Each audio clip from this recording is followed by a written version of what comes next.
A gente tá junto demais da conta. O que a gente vai estudar hoje, Giga? A gente vai estudar hoje o início da Idade Média. Giga, vai cair muito no vestibular esse ano? Vai. Sabe por que vai cair muito? Por causa da pandemia do coronavírus.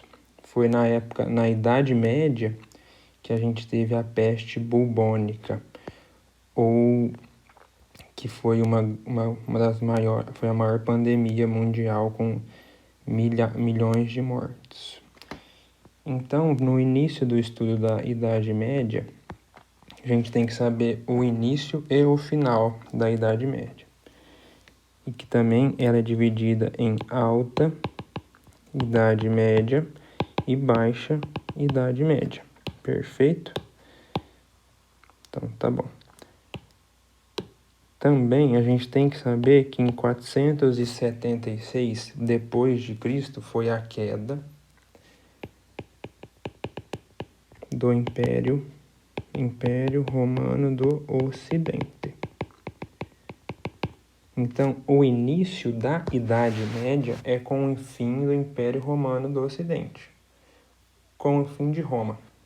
Pode parar a pensar. E qual que é o fim da Idade Média? Nesse quase 1000 anos de existência da Idade Média. 1453, que é a tomada de Constantinopla pelos turcos otomanos. O fim do Império Romano do Oriente, que é a tomada de Constantinopla pelos turcos otomanos. Eu trouxe esse início aqui mais para polemizar. Os humanistas, eles chamam a Idade Média de Idade das Trevas. Opa, tá muito grande aqui, Guiga, tá muito grande. Só um minutinho. Idade das Trevas. Mas a gente vai ver que isso cai no vestibular hoje com mais sendo uma oposição com relação a isso. Giga, não entendi nada que você falou.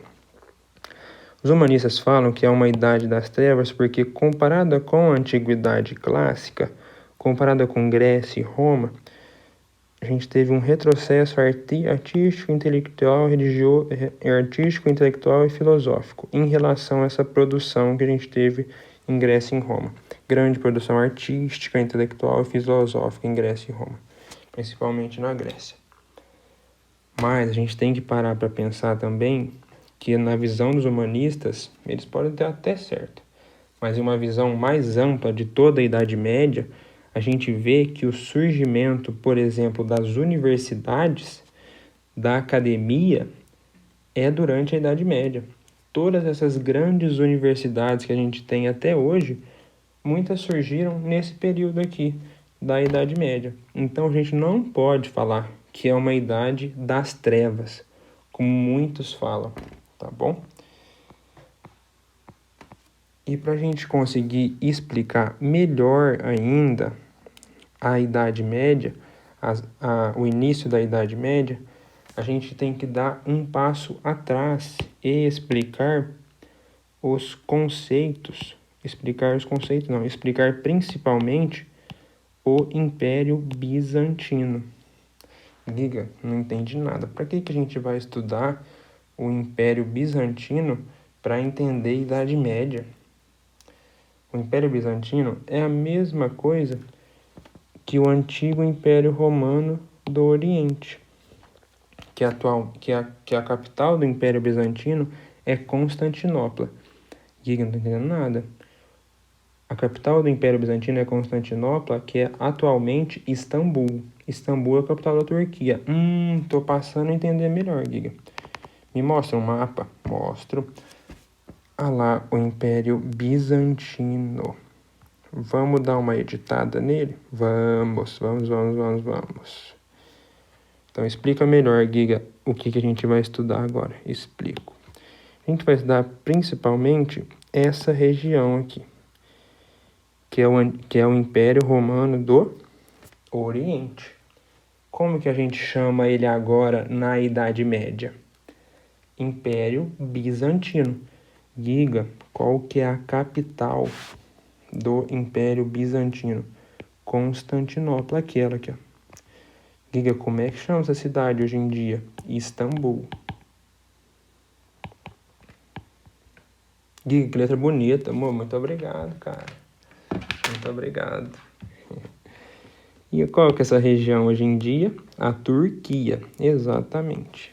A gente vai ver que o Império Bizantino, ele começa a ficar tão grande que ele começa a tomar os antigos territórios do Império Romano.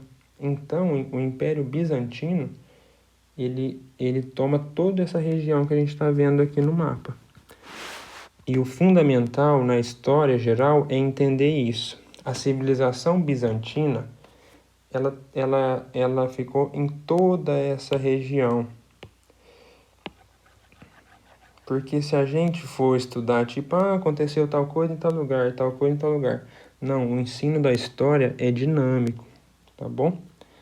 Então, perfeito, Giga. Estragou tudo o mapa, obrigado. Vamos voltar. Ok, beleza. Giga, o que é isso aqui? Isso aqui é uma foto da cidade de Constantinopla, a capital do Império Bizantino. Sei que tirou essa foto, Giga, foi. Nós subiu no helicóptero lá, tirou esse retrato. Vocês gostaram? Obrigado. Giga, o que é essa aqui? É a Catedral de Santa Sofia, em Istambul. Giga, Istambul, hoje em dia, é a Constantinopla de antigamente. Exatamente, parabéns, isso mesmo. Vamos ver se tem mais um mapa. Ó, esse mapa é até mais didático ainda. A gente está aqui no mapa da Europa como um todo. E desse lado... Vamos editar? Vamos editar. Só um minutinho. Perfeito. Vamos editar. De roxo, roxo mesmo. Aqui, o que é isso aqui, Giga? O Império Romano do Oriente, que agora a gente vai começar a chamar ele de Império Bizantino. Qual é a capital? Constantinopla. Aqui, o que era aqui antes? O Império Romano do Ocidente, que a gente vai ver com o início da Idade Média, ele vai sucumbir, ele vai deixar de existir. E quem que vai tomar toda essa região? O Império Bizantino. Deu para entender? Didaticamente é isso, gente. Tem que saber que a civilização bizantina ficou em toda essa região durante o longo Império Bizantino. Perfeito? Então vamos voltar à teoria depois de toda essa ilustração. Então, beleza. Então, vamos estudar primeiro a origem do Império Bizantino. Vamos, Giga. Tamo junto ou nem? Tamo junto demais da conta. É nóis. Que horas são, Giga? 3h10 da manhã. Por que você tá gravando agora? Porque é a única hora que eu posso gravar. Eu gritaria o dia inteiro aqui na minha casa, não aguento mais. Vamos acabar com essa quarentena logo, né, meu filho? Beleza. Então, vamos dar a origem do Império Bizantino. Tem-se com a fundação de Constantinopla, que é a capital do Império Bizantino, em 330 d.C. Em 395, a gente tem a divisão do Império Romano em Império Romano do Oriente e Império Romano do Ocidente. Depois que divide tudo, a gente vê que o Império Romano do Ocidente acaba e o Império Bizantino toma conta de tudo depois. Então, beleza. Que nem eu tinha falado antes. Como que é a economia, Giga, no Império Bizantino? É baseada na agricultura, em uma servidão, na manufatura, que é uma produção de tecidos. Giga, o que é uma manufatura? É aquele início de uma produção industrial, mas em pequeniníssima escala. E também o incentivo ao comércio. Beleza? Uma economia baseada no comércio. Fumei 10 maços de cigarro hoje, né? É complicado. Brincadeira. Por que uma economia baseada no comércio, Giga? Vamos voltar ao mapa. Você vê aqui no mapinha... Mostra um mapinha pra mim, Giga. Mostra um mapinha. Aqui um mapinha. Aqui em Constantinopla... Nossa, que bosta. Peraí. Tem uma região que é um entreposto. O que é um entreposto, Giga? É um entreposto comercial. Ela serve como uma rota comercial. Olha só. De ligação do Ocidente com o Oriente. Então, Constantinopla é aquela rota comercial muito boa para quem quer vender os seus produtos. Olha só. Porque ela consegue ligar tudo, o Ocidente com o Oriente. Então, ela tem uma economia baseada no comércio também. Giga, que didático. Muito obrigado, gente. Eu fiz um curso de didática EAD à distância. Aí eu aprendi tudo isso. Você acredita? Muito bom, né? Obrigado. Giga, você é muito chato. Obrigado. Sociedade, uma sociedade aristocrata, com o imperador no topo, a nobreza, os trabalhadores urbanos, servos e alguns escravos. Beleza. E o que mais importa disso, Giga, do Império Bizantino? O Império de Justiniano também, que é... Por que a gente estuda o Império de Justiniano e não estuda o Império do Zezinho, o Império do Luquinha, o Império do Zé da Garrafinha? Por quê? Porque o Império de Justiniano é o auge do Império Bizantino. E é durante o Império de Justiniano que eles conquistam o Império Romano do Ocidente, como eu havia falado. Lembra? Lembra que eles tomam toda aquela região daquele mapa? Então, é no Império de Justiniano. Giga, então só acontecia coisa boa no Império de Justiniano. Todo mundo queria morar em Constantinopla naquela época. Constantinopla era Nova York. Era quase isso. Parabéns. Mas também nem tudo são flores. E a revolta de Nica, Giga? Sim, a revolta de Nica cai muito no vestibular. Por que cai muito no vestibular? Porque é uma revolta popular contra os altos impostos, contra a fome e a miséria que assolava o Império Bizantino. E também contra o cesaropapismo. Isso cai muito nos vestibulares e no Enem, a definição de cesaropapismo. O que é a definição de cesaropapismo? A religião estava sob o controle intrínseco do imperador. Ou seja, o imperador controlava a igreja, entendeu?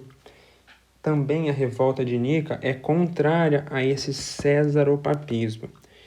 E como que o imperador Justiniano conteve essa revolta?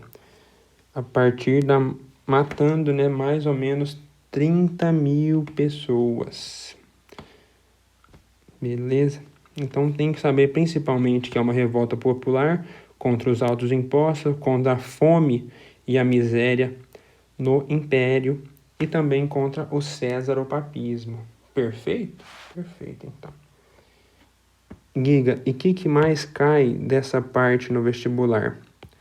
Cai também o conceito do Código Justiniano, Corpus Iuris Civilis. Por que cai isso, Giga? Porque foi durante o Império Bizantino que surgiu as bases para o direito romano ocidental. Então, todos aqui que estão assistindo essa aula, que vão passar na faculdade de Direito, em uma universidade que tem o curso de Direito, foi por causa de Justiniano, do Corpus Iuris Civilis, desse Código de Justiniano, que foi a base do direito romano ocidental, que é a base do direito que é utilizado no Brasil hoje em dia, por exemplo. Entendeu? Você está me entendendo que o quão o Império Bizantino também trouxe coisas boas para hoje em dia? E o quão a gente não pode falar que é uma idade das trevas? A gente acabou de falar que as bases do direito romano ocidental, do nosso direito, surgiu na Idade Média, entendeu? Então, quando alguém falar para você, o vestibular falar para você que é uma idade das trevas, não concorde com isso. Você tem muitos subsídios para falar que não é uma idade das trevas. Você pode falar isso aqui das bases do direito romano ocidental. Você pode falar também do surgimento das universidades durante a Idade Média. Perfeito? Um abração, gente. Logo menos eu volto com mais vídeos.